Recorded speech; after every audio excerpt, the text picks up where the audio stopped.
నమస్తే, welcome to VS talks. Dear friends, ఈరోజు ఆంధ్రప్రదేశ్ రాష్ట్రంలో జరుగుతున్న 4 స్తంభాల ఆట గురించి మాట్లాడుకున్నాం. 4 స్తంభాల ఆట అంటే నలుగురు కీలకమైన పదవిలో ఉన్న వ్యక్తులు, కీలకమైన పోస్టులో ఉన్న వ్యక్తులు, చదువుకున్న వ్యక్తులు.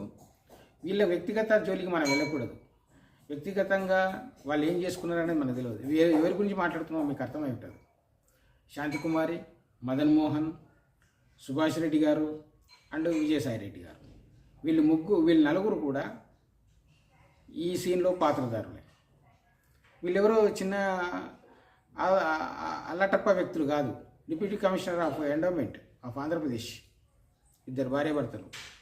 తర్వాత విజయసాయి రెడ్డి గారు ఎంపీ, సుభాష్ రెడ్డి గారు అడ్వకేట్. ఇప్పుడు మదన్ మోహన్ గారు ఆరోపిస్తున్నాయన్నీ వాళ్ళ వ్యక్తిగత విషయాలు.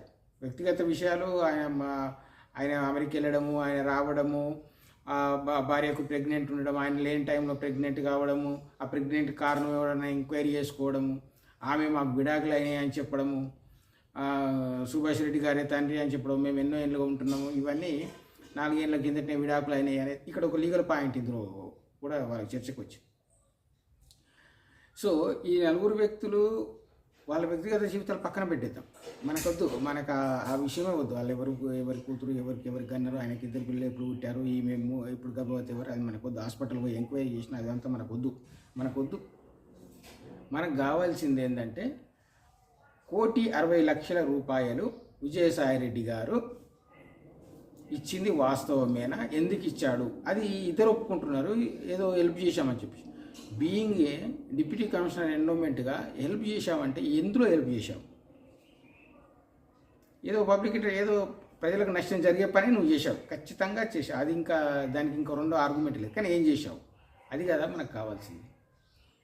రెండో విషయం, వీళ్ళు తీసుకున్న విడాకులు, మేము ఎస్టీ కాబట్టి మా విడాకులు చేతితో రాసుకుంటూ నడిచిపోతాయని ఒక గవర్నమెంట్ ఎంప్లాయీ అంటుంది. ఒక డిప్యూటీ కమిషనర్ ఆఫ్ ఎండోమెంట్ స్థాయిలో ఉన్న ఒక వ్యక్తి, మేము ఎస్టీ కాబట్టి మాకు ఈ రెగ్యులర్ డైవర్స్ అవసరం లేదు అన్నట్టు మాట్లాడుతున్నాం. అక్కడే మనం ఎంటర్ అవుతున్నాం. ఇది లీగల్గా కరెక్ట్ కాదు, తప్పు.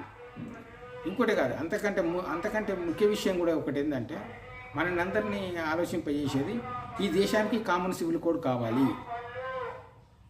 అన్నప్పుడే వీళ్ళు రకరకాల డైవర్స్ రూల్స్ తీసుకొచ్చి రకరకాలుగా మాట్లాడరు. కామన్గా ఉండాలి. ఒక డైవర్స్ విషయంలో కానీ, స్త్రీకి రక్షించుకునే హక్కుల రైట్స్ల విషయంలో కానీ, మెయింటెనెన్స్ విషయంలో కానీ, అవన్నీ కూడా నీకు ఒకటే ప్రొసీజర్ ప్రకారం ఉండాలి. నీకు వ్యక్తిగత చట్టాలు ఎందుకు? అవన్నీ తీసి కామన్ సివిల్ కోడ్ రావాల్సింది అనేది ఇందుకే కదా. కామన్ సివిల్ కోడ్ రావాలనే విషయాన్ని ఈ కేసు చెప్తుంది. ఇంకొకటి, గవర్నమెంట్ ఎంప్లాయీస్ అయ్యి ఉండి వాళ్ళు హెల్ప్ చేయడం ఏంటి, అది 1,50,00,000 రూపాయలు తీసుకొని దీంట్లో జరిగిన పబ్లిక్ వచ్చిన నష్టం ఏంటి, ఇవి కదా బయటపడాలి. ఇవి మనం చర్చించుకోవాలి. వాళ్ళ పిల్లలు ఎవరు పుట్టిరు, వాళ్ళు DNA టెస్ట్ చేసుకుంటారు, అవంత వ్యక్తిగతం, అది మనకు సంబంధం లేని విషయం.